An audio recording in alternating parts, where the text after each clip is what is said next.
Hello বন্ধুরা, good morning, welcome back to my channel. আশা করি তোমরা সবাই খুব ভালো আছো আর আমিও ভালো আছি। দেখো সকাল সকাল একদম রেডি হয়ে গেছি, কারণ তোমরা জানোই যে আমরা যাচ্ছি বেড়াতে, মানে আমাদের দেশ বাড়ি থেকে ওখান থেকে বেড়াতে যাবো। তো আপাতত দেশ বাড়িতে যাচ্ছি। তো আমি তো চলে এসেছিলাম কালকে, যেহেতু কিছু গোছগাছ এখান থেকেও বাকি ছিল আর আমার ভাই যাবে সাথে, ওই জন্য। আর এখন 10টা বাজতে 10 মিনিট বাকি, আমরা সব মোটামুটি রেডি হয়ে গেছে। তো একটু পরেই আমরা বেরোবো।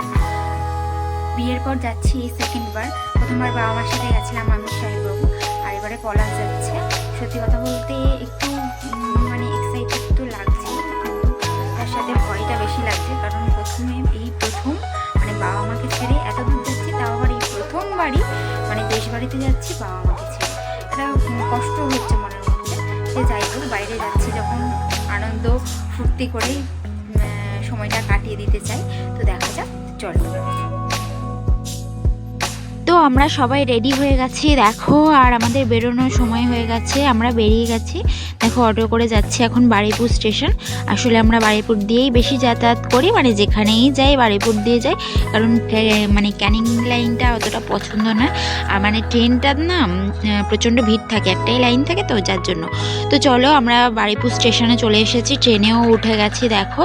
কিন্তু সাহেববাবুকে নিয়ে আজকের আমি প্রচণ্ড চাপে আছি। অ্যাকচুয়ালি মাকে ছাড়া আমি সাহেববাবুকে নিয়ে কোথাও মানে বেরোতে চাই না, কারণ আমি ভরসা পাই না নিজের উপরে যে আমি কি করব না করব, সাহেববাবুকে কতটা সামলাতে পারবো না পারবো। তো দেখো আমরা চলে এসেছি শিয়ালদা স্টেশনে, আর নেমেও গেছি। আর আমাদের এগিয়ে দিতে গেছে মা, মাসি, বাবা, সবাই মিলেই এগিয়ে দিতে গেছে। তো দেখো আমরা মানে বাসে উঠে গেলাম। আর বাসের মধ্যে মানে শিয়ালদা থেকে হাওড়া যেতে এত বিরক্ত লাগে কি বলবো, আর মানে এত জ্যাম থাকে।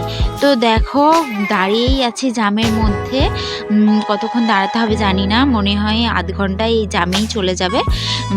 তো চলো দেখা যাক। তো আমরা চলে এসেছি হাওড়াতে, দেখাই যাচ্ছে হাওড়ার ব্রিজ। তো হাওড়ার ব্রিজটা দেখতে তো আমার ভীষণই ভালো লাগে। তো আমরা নিতে চলে এসেছি ফল, মানে কিছু ফল নিয়ে নেব সাহেববাবুর জন্য, আর আমরাও খাবো অবভিয়াসলি, আমরাও খাবো না এটা হতে পারে। তো দেখো হাওড়ার ব্রিজটা সবটা পুরোটা মানে কভার করলাম আর কি। হাওড়ার স্টেশনটাও দেখা যাচ্ছে, আমরা এবার স্টেশনে যাচ্ছি আর কি। আর হ্যাঁ, এর মধ্যে একটা খারাপ ঘটনাও ঘটে গেছে, মানে সাহেববাবুর গলার যে লকেটটা ওটা হারিয়ে গেছে। অ্যাকচুয়ালি ওটা ওই লকেটটা দিয়েছিল আমার পিসি, মানে ওর অন্নপ্রাশনে যখন এসেছিল তখন। তো খুবই খারাপ লাগছে, মানে পিসির দেওয়ার স্মৃতিটা হারিয়ে গেল, তো মানে খুবই খারাপ লাগছে কি বলবো। তো দেখো আমরা ট্রেনের মধ্যে বসে গেলাম, মানে আমরা জনশতাব্দী ওই ট্রেনটায় করেই যাতায়াত করি আর কি। তো ওর মধ্যেই বসে গেলাম, কিন্তু মানে এবারে যে ট্রেনটায় উঠেছি একেবারে মানে চেয়ারগুলো তো একদম দফা রফা দেখো, মানে সামনেও ভাঙা, মানে সামনের যে টেবিল মতোটা থাকে ওটা আর কি, ওটাকে কি বলে জানি না আদৌ আমি। তো ওটাও ভাঙা, চেয়ারগুলোও দেখো সব যেন কি গুপ্তধন ছিল ওর মধ্যে জানি না, সব ছেঁড়া ফাটা এইরকমই অবস্থা। আর সাহেববাবু এখন থেকেই দুষ্টুমি শুরু করে দিয়েছে, জানি সারাটা রাস্তা ওকেই যে কিভাবে নিয়ে যাব আমি তো সেটাই ভেবে পাচ্ছি না। প্রথমবার মানে এতটা দূরে যাচ্ছি মাকে ছেড়ে, আমার তো ভয়ই লাগছে। আর সত্যি কথা বলতে আমার ভাইয়ের কথা তো বাদই দাও, পলাশের কাছে তাও সাহেববাবু থেকে যায়, যার জন্য একটু ভরসা তো আছে। আরও দেখো কার্টুন দেখা শুরু করে দিয়েছে ট্রেনের মধ্যে। আর আমাদের ট্রেনও ছেড়ে দিয়েছে একটু আগেই আর কি। তো দেখো সাহেববাবু দুষ্টুমি করেই যাচ্ছে। তার মধ্যে আবার দেখো মানে আমাদের খিদে পেয়ে গেছে, তার আগে সাহেববাবুকে খাইয়েও দিয়েছি আমি, কারণ অনেক সকালবেলা বেরিয়েছি তো ওকে তেমন কিছু খাওয়া হয়নি। আর বাইরে গেলে সত্যি কথা বলতে বাচ্চাদের খাওয়া দাওয়া একটু অসুবিধা তো হয়ই, যার জন্য। তো দেখো আমরা বাড়ি দিয়ে এনেছি রুটি, বাঁধাকপি সবজি আর ডিম সিদ্ধ, মা এটাই দিয়ে দিয়েছে। তো চলো খেয়ে নিই। আর সাহেববাবুকে পলাশ ধরে আছে, যার জন্য সাহেববাবু তো পলাশকে খেতেই দেবে না, তো আমি পলাশকে খাইয়ে দিচ্ছি। আর আজকের আমি বাড়ি দিয়ে মাছের তরকারি ভাত খেয়েই বেরিয়েছি, মানে আমি নয় আমরা সবাই, কিন্তু কেন জানি না বারুইপুর আস্তে আস্তে আমার আবার খিদে পেয়ে গেছে। কেন জানি না আজকে এরকম হলো, এরকম তো মানে হয়ই না। তো খিদে পেয়ে গেছে, যার জন্য আমি ট্রেনে বসার কিছুক্ষণের মধ্যে মানে সাহেববাবুকে খাইয়ে দিয়েছি প্রথমে, তারপরে আমরা খেয়ে নিচ্ছি। আমি বললাম চলো খেয়ে নিই আগে। তো দেখো,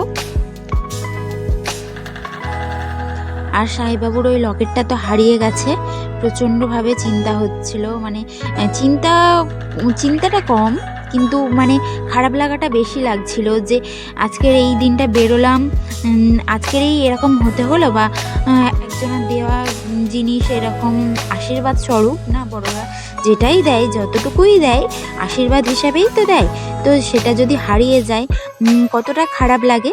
তো ওই জন্য প্রচণ্ডভাবে মনটা খারাপ লাগছিল।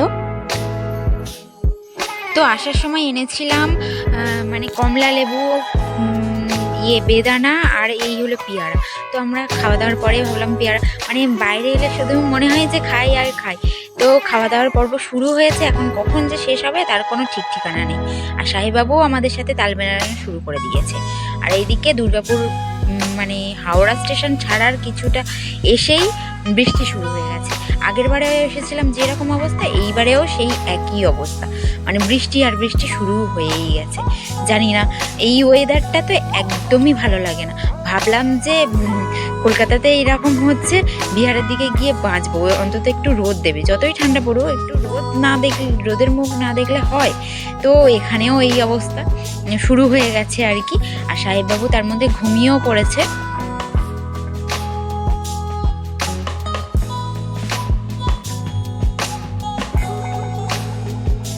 আর এখন যেহেতু মানে শীতকাল পড়ে গেছে, সেহেতু তাড়াতাড়ি সন্ধেটাও হয়ে যায়, আর সারাদিন মেঘলা আকাশ, আরও মানে এই ওয়েদারটা একদমই ভালো লাগছে না। কিন্তু কি আর করা যাবে। দেখো আসানসোলে এসে ট্রেনটা থেমেছে, আর এই দেখো জল জমে গেছে আসানসোলের মধ্যে, পুরো স্টেশনের মধ্যে। আর সাহেববাবুকে এই পাখিটা কিনে দেওয়া হয়েছে, কিন্তু পাখিটা ও যখন কেনা হচ্ছিল তখন তো খুব আনন্দের সাথে নিয়েছিল, কিন্তু এখন ও পাখিটা দেখে ভয় পাচ্ছে। তো এই হলো সাহেববাবুর অবস্থা।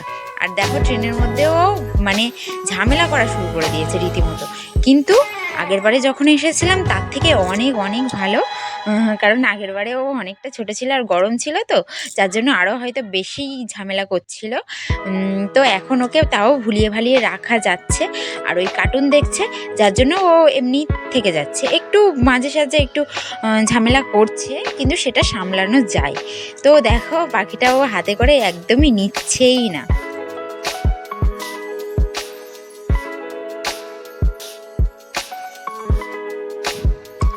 তো সন্ধে হয়ে গেল, আর দেখো আমরা নিয়ে নিয়েছি 1 প্লেট ইডলি।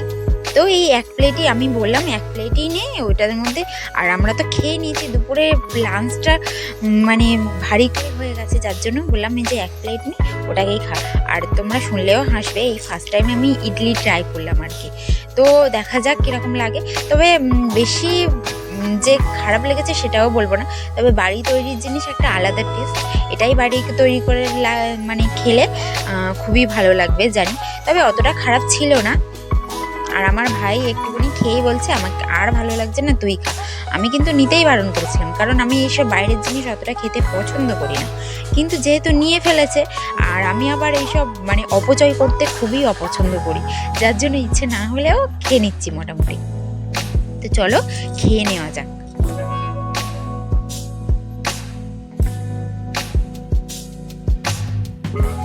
তো খেতে খেতে আবার চলে এসেছে সিঙ্গাড়া। পলাশ বলছে আবার সিঙ্গাড়া খাবে, তো সিঙ্গাড়াও 1 প্লেট নিয়ে নেওয়া হলো।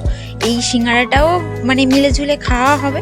তো সন্ধেবেলা এরকম করে, সন্ধেবেলায় কি এরকমভাবে দুপুর থেকে খাওয়া শুরু হয়েছে, এটা ওটা মানে খাওয়া লেগেই আছে, চিপস কটকটি এটা সেটা লজেন্স টজেন্স খেয়ে মানে মুখ চলেই যাচ্ছে অবিরাম। তো দেখো পলাশ আবার ইয়ের মধ্যে সস লাগিয়ে আমাদেরকে খেতে দিচ্ছে। তো দেখো হালকা হালকা মানে ঠান্ডা ঠান্ডা মতো পড়ে গেছে, যার জন্য আমি মাথায় এইটা জড়িয়ে নিয়েছি আর কি। আর দেখো আমার টিপ সাহেববাবু তুলে দিয়েছে, আর আমরা প্রায় চলেও এসেছি, যার জন্য আমরা লাগেজ টাগেজ সব গুছিয়ে দরজার সামনে চলে এসেছি, কারণ ট্রেন থেকে নামতে হবে আর বেশিক্ষণ ট্রেন দাঁড়াবেও না, যার জন্য আমরা মানে এগিয়ে এসেছি। আর কানের দুগুলো খুলে দিয়েছি, কানটা খুব ব্যথা করছিল যার জন্য। তো দেখো বন্ধুরা আমরা আমরা চলে এসেছি সব, আর ড্রেস ট্রেস সব চেঞ্জ করাও হয়ে গেছে। সাহেব বাবু ঘুমিয়ে পড়েছে, ও কিছুই খেলো না দিল না, ঘুমিয়ে পড়লো। মানে এতটা জার্নি করে আস্তে আস্তে ওর কষ্ট হয়ে গেছে। ট্রেনের মধ্যে অতটা মানে এবারে অতটা জ্বালাতন করেনি, কিন্তু তাহলেও একটা বাচ্চা মানুষ তো এতটা জার্নি করে এসেছে, সে যাই হোক। আর এখানে সবাই চেঞ্জ করে নিয়েছে। তো চলো এখন আমরা খাবো দাবো আর খেয়ে দিয়ে ঘুমিয়ে পড়বো। তো দেখা হচ্ছে তোমাদের সাথে নেক্সট ব্লগে। ততক্ষণ আমার চ্যানেলটা সাবস্ক্রাইব করে সবাই পাশে থেকো। তো চলো, টাটা, গুড নাইট।